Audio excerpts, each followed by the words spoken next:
Mateus 14, nós vamos iniciar no 22 e vamos descer um pouquinho aqui nos versos. E logo ordenou Jesus que os seus discípulos entrassem no barco e fossem adiante para outra banda enquanto despediam a multidão. Despedida a multidão, subiu ao monte para orar à parte. E chegada já à tarde, estava ali só. O barco estava já no meio do mar, açoitado pelas ondas, porque o vento era contrário. Mas à quarta vigília da noite, dirigiu-se Jesus para eles, caminhando por cima do mar. E os discípulos, vendo caminhar sobre o mar, assustaram-se, dizendo: é um fantasma. E gritaram com medo. Jesus, porém, lhes falou logo, dizendo: tende bom ânimo, sou eu, não temais. Respondeu-lhe Pedro e disse: Senhor, se és tu, manda-me ir ter contigo por cima das águas. Ele disse: vem. E Pedro, descendo do barco, andou sobre as águas para ir ter com Jesus. Mas, sentindo o vento forte, teve medo, e começando a ir para o fundo, clamou dizendo: Senhor, salva-me. E logo Jesus estendeu a mão, segurou e disse: homem de pequena fé, por que duvidaste? Quando subiram para o barco, acalmou o vento. Então aproximaram-se aqueles que estavam no barco adorando, dizendo: és verdadeiramente o Filho de Deus. Tendo passado para a outra banda, chegaram à terra de Genezaré. Pai, mais uma vez eu oro. Mas eu oro agora colocando esses filhos amados e queridos diante do Senhor. Homens e mulheres que são tão preciosos, porque um dia eles foram comprados pelo precioso sangue do Cordeiro de Deus. Senhor, eu sei que de mim mesmo nada eu tenho a oferecer, mas eu sei que na direção do Espírito Santo eles aqui sairão plenos e cheios, satisfeitos de Ti. O Senhor fala aos corações, enquanto exaltamos a Ti com a exposição dessa santa palavra. Eu sei, ó Deus, que cada um aqui tem uma necessidade, mas nessa noite nós queremos tratar da agência do Senhor, que é a Igreja Senhor. Fala conosco e ministra em nome de Jesus. Amém. Texto muito conhecido pelos crentes em geral, pela sociedade também, muito conhecido devido ao verso de número 29, muito usado em igrejas neopentecostais, o verso de número 31, precisamos ter muito cuidado na interpretação correta do verso, nunca tirando o seu contexto, sempre observando o seu contexto, para não criarmos dentro de um contexto uma grande heresia. Mas vamos iniciar aqui fazendo alguns comentários.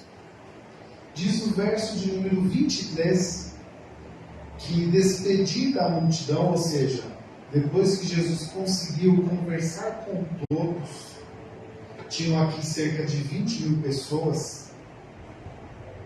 Não me pergunte como ele conversou com 20.000 pessoas. Eu não sei. Mas diz aqui o texto que foi despedido da multidão. Ele conseguiu ir para um lugar à parte, onde ele foi sozinho orar. Diz o verso 23 que estava chegando à tarde. O nosso relógio, nós tentamos adaptar um pouco ao relógio judaico. Mas grande parte de nós sabemos que chegada à tarde é após as 15, antes das 18. Porque quando dá às 18 horas é chamada de noite. Então nós estamos aqui lá pelas 4h30, 5 horas da tarde, mais ou menos aqui no final de um dia. E Jesus ali orando.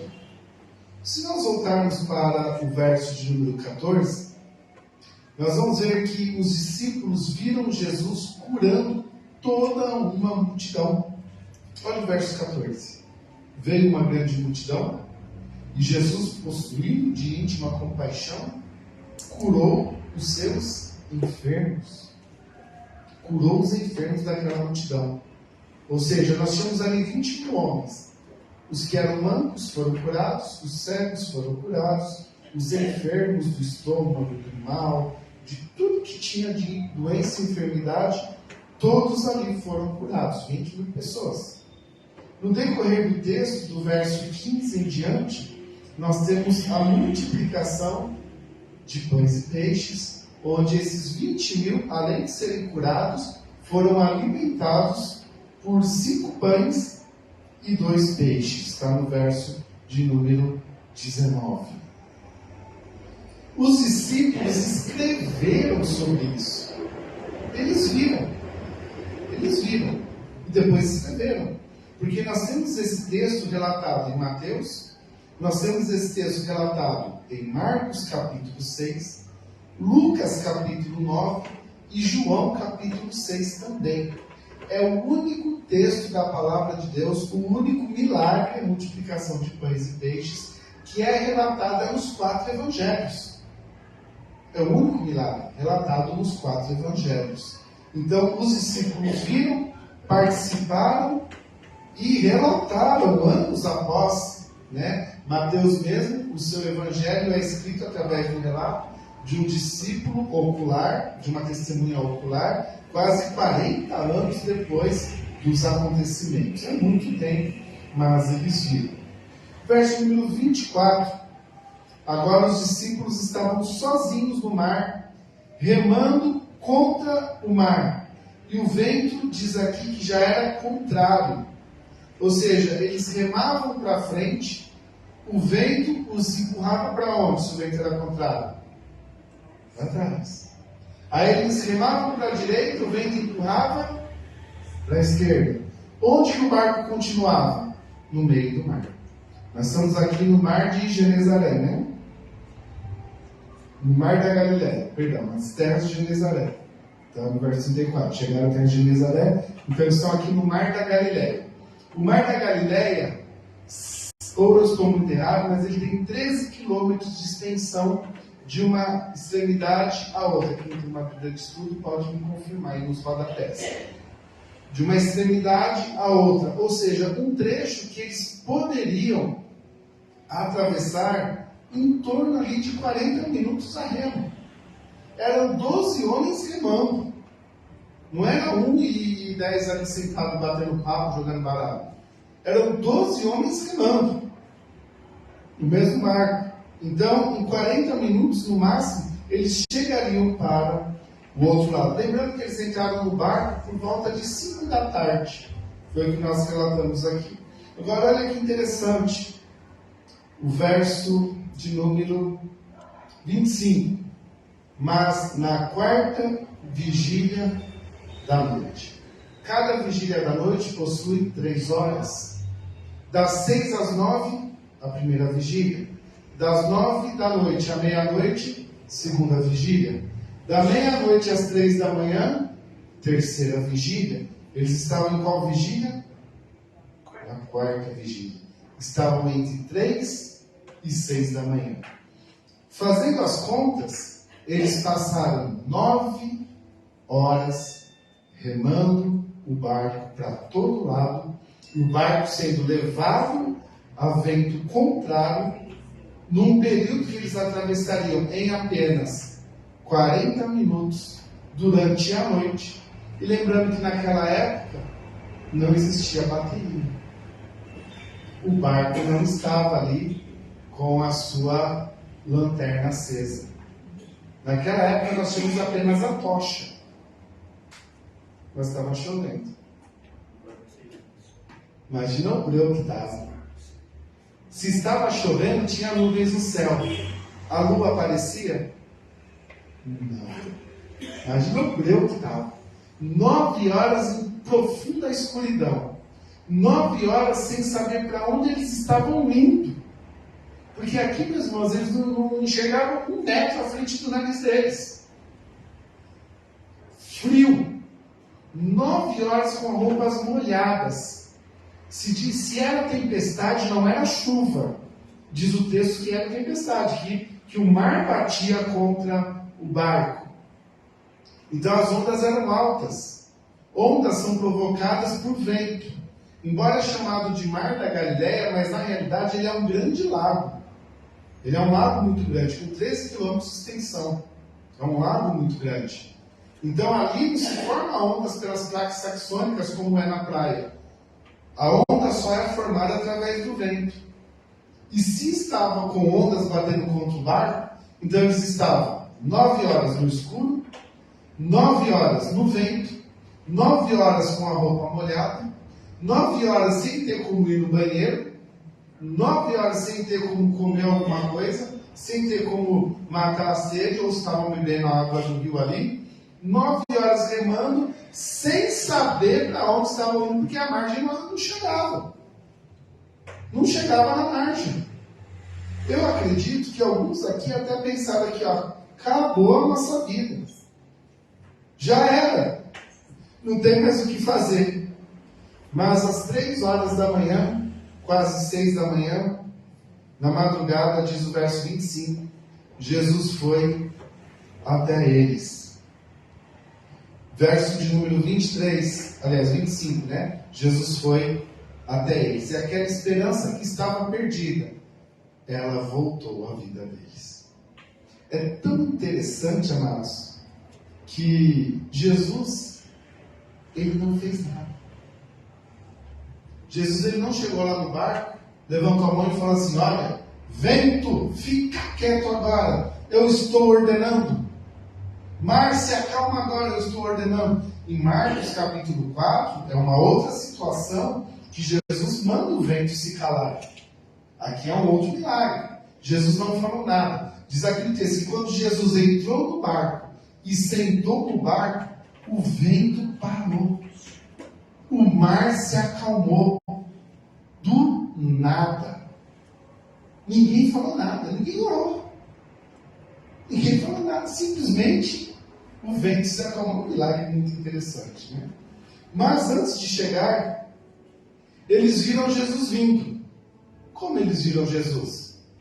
O relâmpago, né? Batia um relâmpago, via um homem andando ali em cima das ondas. Aí daqui a pouco outro relâmpago, via mais perto. Daqui a pouco outro relâmpago, mais perto. Agora me fala uma coisa, irmãos. Eles viram Jesus curar uma multidão. Eles viram Jesus multiplicar pães e peixes. Da onde que eles tiraram que eles estavam vendo um fantasma? Eram homens? Ou era um jardim da infância que estava ali no barco? Porque é criança que tem medo de fantasma, não é? Criança que tem medo de fantasma. Adulto não tem medo de fantasma. Alguém que tem medo de fantasma? A gente olha por você já. Um adulto não tem medo de fantasma, mas eles pensaram que era um fantasma. E é interessante que tem outra situação na palavra de Deus, ela em Lucas capítulo 24, se não me engano, do verso 37 em diante, que quando Jesus aparece pela segunda vez que eles eles pensam que é um fantasma de novo. Né? Ou homens medrosos, pensando que Jesus era um fantasma. Bom, o mais ali foi Pedro, né? Verso 29. Senhor, se for o Senhor mesmo, manda eu andar sobre as águas. Aí o que todo mundo prega nesse texto? Pedro foi e Pedro afundou. Porque Pedro tinha pouca fé, mas é uma coisa, irmãos. Ele andou. Ele andou. Afundou? Afundou. Mas ele andou. Quantos de nós aqui andou sobre as águas? Mas todos nós já afundamos igual ele. Sobe na piscina. Sobe aqui no batistério que tiver sem a tampa aqui. Vê se você consegue dar uma voltinha. Vê se dá para pregar aqui em cima. Sem a tampa. Não tem como. Não tem como. Não tem como. Nós vamos afundar aqui nas águas. Mas ele afundou, mas ele andou. Nunca se esqueça disso. Ele andou. Ele teve uma fé suficiente para andar. Nós não temos essa fé. Por isso, quando a gente vai ler aqui, mas Pedro afundou, a gente tem que ficar caladinho. Porque o texto anterior diz que ele andou. E nós não conseguimos. Acredito que sejam esses os comentários. mais interessantes do texto. Eu aprendo aqui, queridos, 4 lições. O tempo está passando. Gostaria de comentar com os irmãos essas 4 lições que eu aprendi aqui nessa semana. Primeira lição: a tempestade vem. Infelizmente. Tudo estava indo bem. Nós estamos no capítulo 14. Se nós olharmos o capítulo 13, nós vamos ver que Jesus contou várias parábolas. Mateus capítulo 13 é praticamente o capítulo das parábolas. Ele começa com a do semeador, depois ele vai passar para o joio do trigo. Aliás, antes de chegar, ele vai dar a explicação da parábola do semeador. Depois ele vai passar para outras parábolas. Ele vai contar aqui, no capítulo 14, pelo menos uma meia dúzia de parábolas. Pode olhar aí na sua Bíblia. Ou eu estou muito enganado, mas mais ou menos isso. 5 ou 6 parábolas Jesus vai contar. As pessoas estavam ouvindo o Evangelho. Ouviram todas essas parábolas. As pessoas se converteram. Porque diz o texto, que nós lemos no verso 14, que havia uma multidão ouvindo Jesus. Essa multidão foi curada. Essa multidão viu o milagre de multiplicação de pães e peixes. Ou seja, o ministério de Jesus e dos discípulos aqui, irmãos, estava bombando. Estava bombando. Uma congregação com 20 mil membros, todos convertidos, todos curados, todos evangelizados e todos muito bem alimentados. É uma igreja melhor que essa? Estava tudo muito bem. Um rei, um senhor principal, Jesus, 12 obreiros ali para fazer a obra. 12 obreiros, hein, João? 12 diáconos ali, quem dera, né? Um corpo diaconal, um corpo de liderança como esse, né? Com certeza ali o ministério estava muito bem. Tudo acontecendo bem. E eles não tinham problemas, porque diz o verso 22 que eles tinham planos. Olha o verso 22. Nós vamos para o outro lado, nós vamos para Genezaré, nós vamos pregar o Evangelho lá também, nós vamos avançar, nós vamos levar a cura para Genezaré. Ou seja, projetos missionários de vento em popa, funcionando, avançando, correndo. Irmãos, de repente, sem avisar, sem dar um indício de sinal, porque nós sabemos quando vai chover. Eu estava na sala de casa hoje cuidando dos meninos, a Sheila saiu do banho, ela falou assim: nossa, a temperatura caiu, vai chover. Então nós percebemos, o ar fica úmido, né? A chuva está chegando. Esses homens aqui eram pescadores. Eles eram experientes no mar. Eles sabiam onde ia chover. A tempestade não deu sinal que estava chegando, ela chegou de repente. E o ministério que estava indo bem, as conversões, as curas, os milagres, as multiplicações, passaram por um momento de grande tempestade sem prévio aviso. E Jesus, que é onisciente, conhece todas as coisas, Deus no início da eternidade, conhece todo o futuro, não os avisou que ao atravessar o mar eles passariam por tão grande tempestade. Mas Jesus estava lá para fazer o milagre. E assim que isso acontece conosco. Muitas vezes as coisas em nossa casa estão tudo tão bem. Está indo bem. Estamos prosperando, estamos melhorando, estamos avançando ali na nossa casa, a nossa família. De repente vem uma tempestade. E desanda tudo. Todos os nossos projetos, os nossos planos vão ser engavetados. Desandou.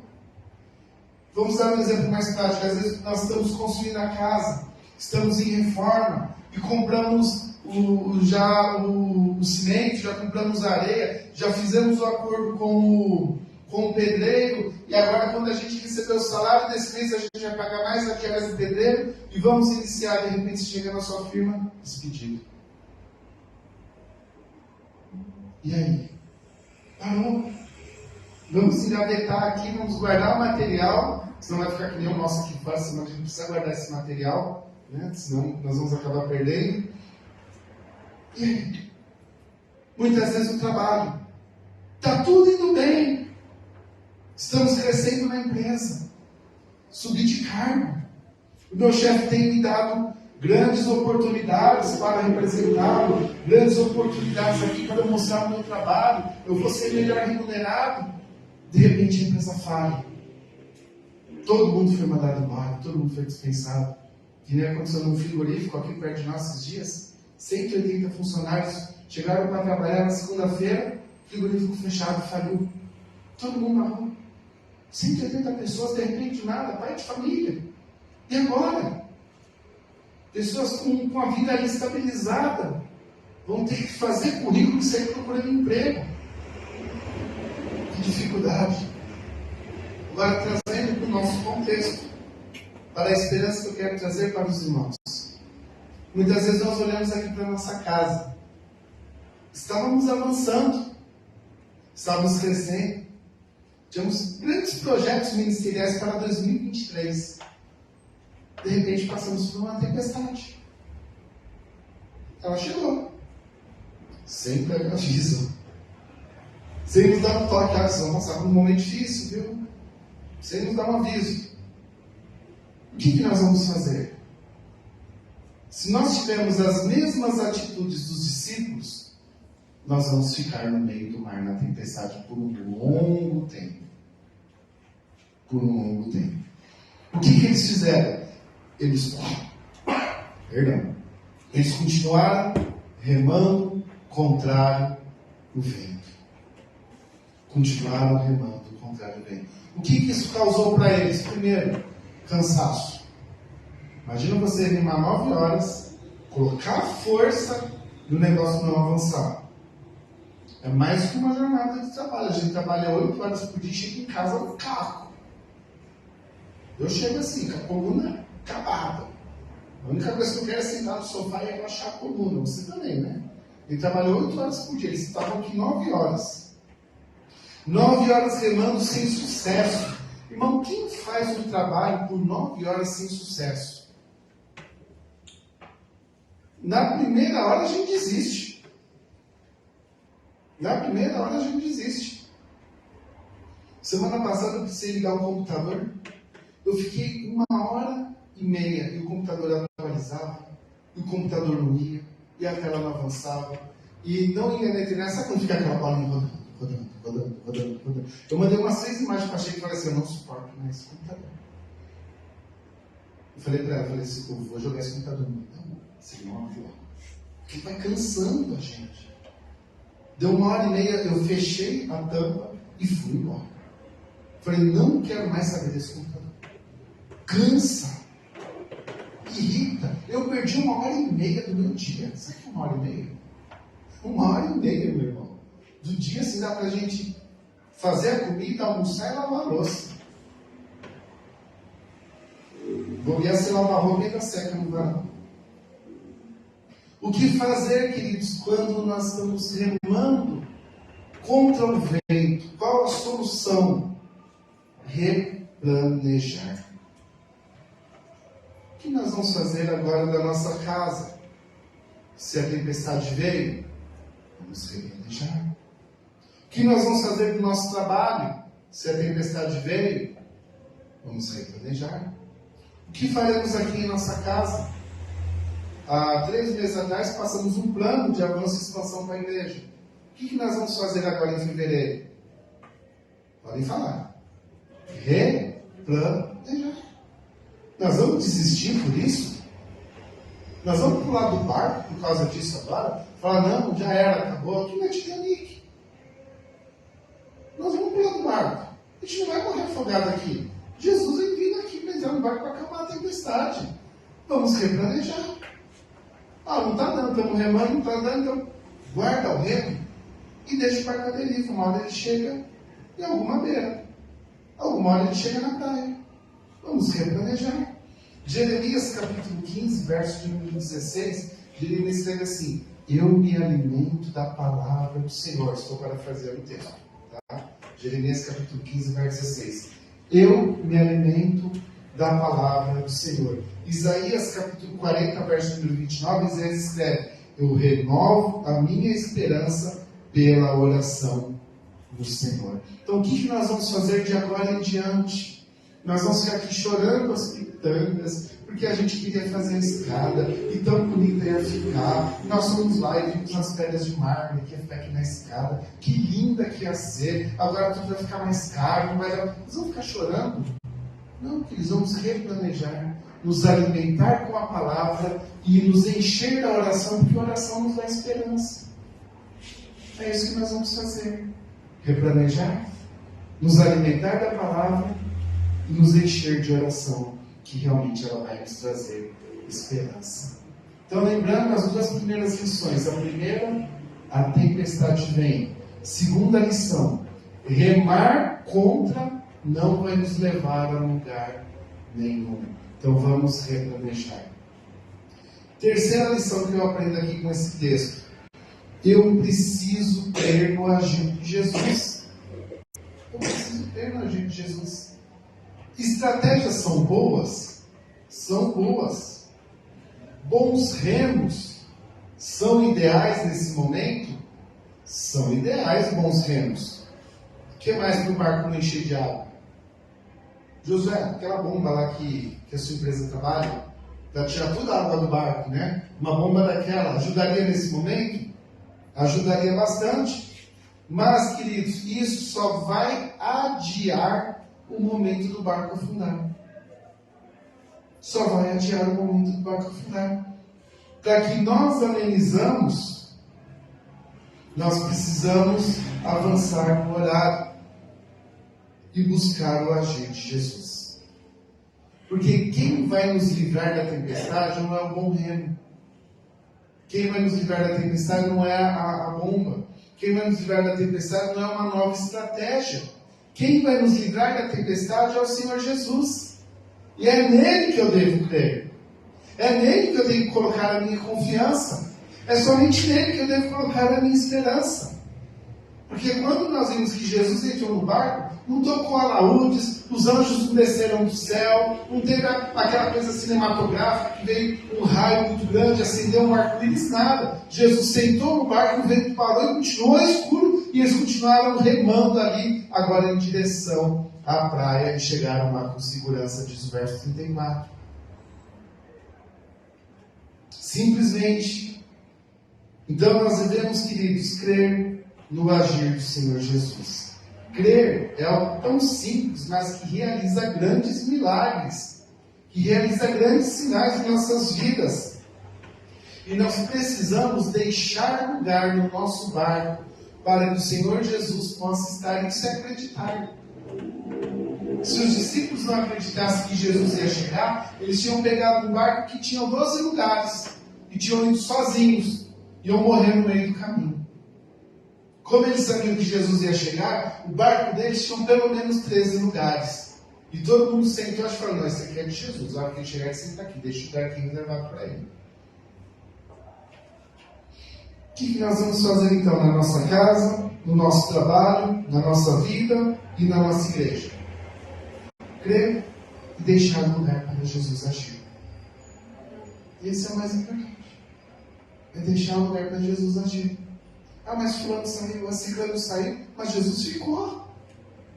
O mais importante está aqui. O Espírito Santo está vindo aqui, é o mais importante. Nós temos o principal. Né? Então vamos deixar um lugar para ele agir. Então vamos ter o nosso culto de oração, vamos deixar um lugar para o Senhor Jesus agir. Vamos ter o culto dominical da noite, vamos deixar um lugar para ele agir. Né? Avançamos, agora temos o culto da manhã, vamos deixar um lugar para ele agir.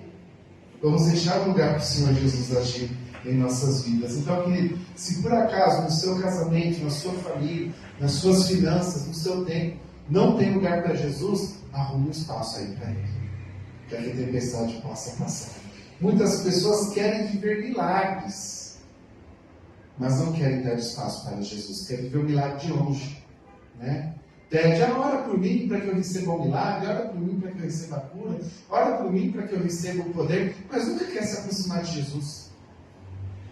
Estava comentando com os nossos diáconos hoje de manhã, que depois ali da igreja Socorro deu uma corridinha aqui, os diáconos eles estavam aqui, estavam conversando com eles e falaram assim, irmãos, nós vamos parar com uma coisa. de atender aqueles que vivem pedindo para a gente ir na casa, para a gente visitar. A gente vai 2, 3, 4 vezes na casa da pessoa, a gente se desgasta, a pessoa nunca vem aqui na igreja. A gente vai parar de fazer esse atendimento, porque a gente perde um tempão, a gente deixa de visitar irmãos da igreja para visitar essas pessoas na esperança de que eles venham. A gente vai 5, 6 vezes mesmo, na casa da pessoa, ela nunca aparece aqui. Que desgaste de tempo. Que desgaste de tempo. Quando eu estava trabalhando na igreja interior, lá nós tínhamos um ministério colegiado, eu falei assim, pô, pastor, que é meu amigo, falei, pastor Lúcio, uma coisa que eu detesto é quando a gente está aqui no culto, chega alguém que, pastor, manifestou um demônio bravo lá, vamos lá expulsar. Eu não tenho medo do demônio. Ele já é um derrotado. Ele já perdeu. Né? Não haverá uma batalha do bem e do mal, porque Jesus já é vencedor. Quando Jesus chegar aqui na terra, não vai ter aquela batalha, disparo, Jesus vai chegar, já é vencedor, o demônio já está. Satanás, seus anjos já estão totalmente derrotados. Né? Ele já é um perdedor. Então nós não precisamos temê-lo, de forma alguma. Mas a gente saía do culto, e a gente ia lá na salinha, e levava uma pessoa com o demônio no corpo ali na salinha, e ficava brigando ali com o demônio. Sai, ele não. Sai, não. Sai, ele não. Ficava aquela briga ali, uma meia hora, 40 minutos, 1 hora. Até que o demônio cansava e ia embora.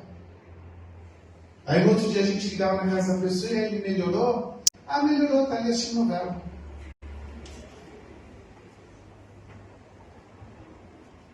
Nossa, como melhorou? Perdemos tempo. Estava lá sentado falando, vem, demônio, volta no meio. Perdemos tempo. Queridos, tem uma coisa que me deixa irritado, e a Sheila é testemunha disso, é quando eu perco tempo. Isso me irrita profundamente. Aliás, é só eu para todos os homens. Todos, né? Todos os homens, né? Não é só eu não, todos os homens são irritados, né? Perder tempo é terrível. Então vamos crer no agir do Senhor Jesus. Quarta e última lição que eu aprendo aqui com esse texto é que nós precisamos estar firmes no decorrer de toda a tempestade. Nem que ela dure 9 horas, 9 dias, 9 meses, 9 anos. Precisamos ficar firmes a todo tempo. Eles pensaram que era um fantasma, porque Jesus veio andando. Jesus podia ter ido de barco, de lancha. Jesus podia ter aparecido de repente, sentado ali no barco deles. Mas Jesus veio da forma mais natural possível, andando. Jesus nasceu nesse mundo da forma mais natural possível, de mulher.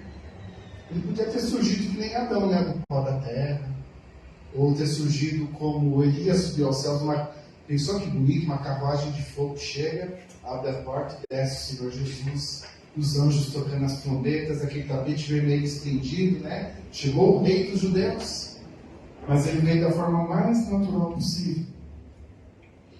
Jesus podia ter chegado voando ali, que nem o Superman ali, sobre as ondas, né? Mandando as ondas, apontando o dedo para as ondas que ele quer estar apontando o dedo assim para as nuvens assim se dissipando. Jesus podia ter feito algo extraordinário ali, que ia trazer visão, publicidade para ele, que no outro dia ia sair na primeira página do jornal, né? Jesus mandou raios ali e libertou. Não, ele veio da forma mais natural possível, andando.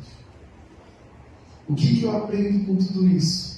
Que Jesus, ele vai agir na sua casa, no seu casamento, no seu trabalho, em nossa igreja, da forma natural. Mas isso se nós continuarmos firmes no barco. Não tem nenhum relato bíblico. Vou repetir porque está gravando. Não temos nenhum relato bíblico de que algum discípulo ou algum homem que estava no barco pulou e desistiu. Mas vamos supor que algum desses que estavam ali no barco pularam e foram nadando até a praia porque no barco não dava mais. Vamos supor que pularam. Desistiram de continuar no barco. Desistiram da viagem com Jesus. Voltaram ali para onde Jesus estava orando. Ele salvou a vida dele? Salvou. Mas ele viveu um milagre? Não viveu um milagre. Se nós abandonarmos no meio da tempestade, nós vamos salvar a nossa vida? Nós vamos continuar vivos. Mas nós vamos viver o milagre de Deus?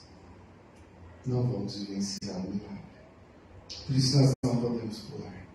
Quem perseverar até o fim, diz Atos capítulo 4, será salvo. Vamos perseverar no Senhor Jesus. Precisamos ter firmeza, igual Pedro, capaz de andar sobre as águas. Não somente suportar a tempestade, mas também capaz de andar sobre as águas. Agora, uma interrogação que fica na minha vida. E se alguém tiver explicação no final do culto, você me explique, por favor, que esse eu não sei responder. Jesus veio da forma mais simples possível e fez um grande milagre. Como que um milagre pode ser uma coisa simples? Alguém consegue explicar? Se alguém conseguir explicar no final do culto, por favor, porque eu não sei como que um milagre pode ser uma coisa simples. Mas o texto diz aqui que o milagre foi uma coisa muito simples. Ou uma coisa muito simples foi um milagre. A ordem dos fatores não altera o produto. Encerrando, meus amados, o Senhor restaurará essa casa. Amém. Vamos nos alimentar da palavra? Vamos nos encher da oração para que possamos ter esperança? Vamos crer no agir de Jesus, firmados, não abandonando e andando sobre as águas. Atos capítulo 2, verso 42. Se você ainda não decorou esse texto, você decore, porque é o texto da nossa vida aqui, do nosso ministério. E perseveravam na doutrina dos apóstolos, na comunhão, no partir do pão e nas orações. Isto é o agir simples de Jesus. Essa é a forma simples. Jesus veio andando de forma simples. Nós vamos agir como cristãos de uma maneira simples, perseverando na doutrina dos apóstolos, perseverando na comunhão, que é algo simples, perseverando nas orações, que é algo simples, e perseverando no partir do pão. Não vamos faltar no culto, principalmente no culto de ceia. É que naquela época eles tinham a ceia todos os domingos, por isso que perseveravam no partir do pão, né? Hoje nós temos apenas uma vez por mês. E o grandioso milagre da forma simples, Atos 2,47. E acrescentava-lhes o Senhor todos os dias à igreja aqueles que iam sendo salvos. Então, explicando, a igreja vivia de uma forma simples, perseverando na palavra, na comunhão, nas orações e perseverando no partir do pão, e vivia um grande milagre, que era o Senhor Jesus, transformando e trazendo vidas para o seu rebanho. Então, vamos viver, vamos crer que somente o Senhor Jesus pode fazer isso, porque é só o Espírito Santo que convence o homem do pecado, da justiça e do juízo. João capítulo 16, verso 11. Baixe a sua cabeça, feche os seus olhos. Pai de amor, expomos a Tua palavra nessa noite na direção do Teu Espírito. Cremos, ó Pai, que as tempestades vêm sobre nós. Mas como nós aprendemos nessa noite, nessas 4 lições, nós não queremos mais remar contra as ondas. Nós queremos nos alimentar da Sua palavra. E queremos nos encher da oração para que possamos viver a esperança. Aguardar o agir do Senhor Jesus, que virá de uma forma tão simples, e ao entrar no nosso barco, acalmará toda a tempestade.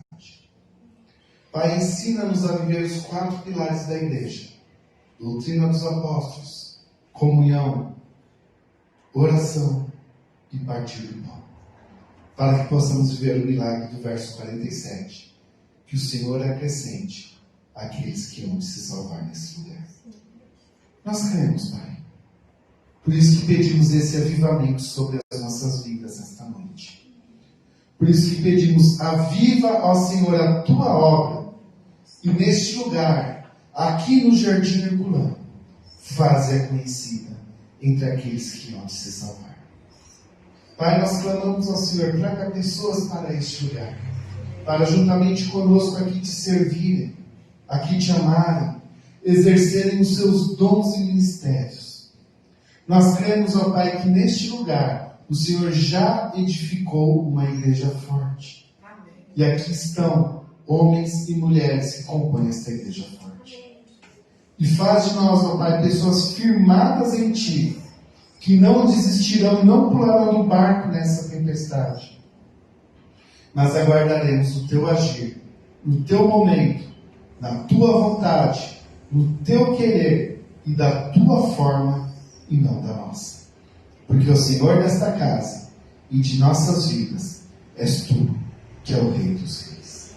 Assim, ó Pai, nós clamamos e pedimos, Senhor, abençoe cada um dos meus irmãos, que saiam daqui cheios desta esperança, que saiam daqui firmados nesta palavra, que saiam daqui, ó Pai, alegres, contentes, e possam, ó Pai, durante todo o ano de 2023, possam estar avivados, possam estar te servindo com interesse de coração aqui neste lugar.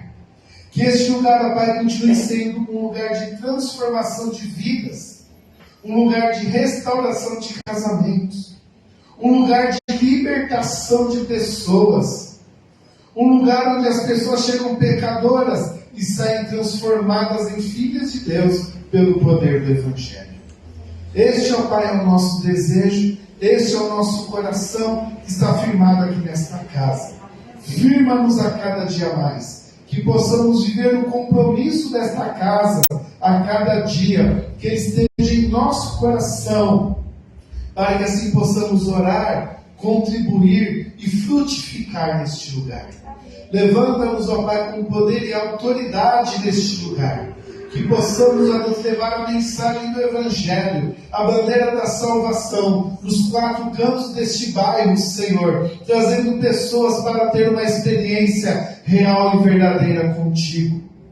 Transforma-nos, ó Pai, de uma forma sobrenatural, e que através, ó Pai, da simplicidade, através do culto nas casas, através dos nossos PGMs, pessoas vivam a maior transformação de suas vidas, que é a conversão genuína. Assim oramos a Deus, esperançosos, firmes e crendo no Senhor, em nome de Jesus. Amém. Amém, queridos.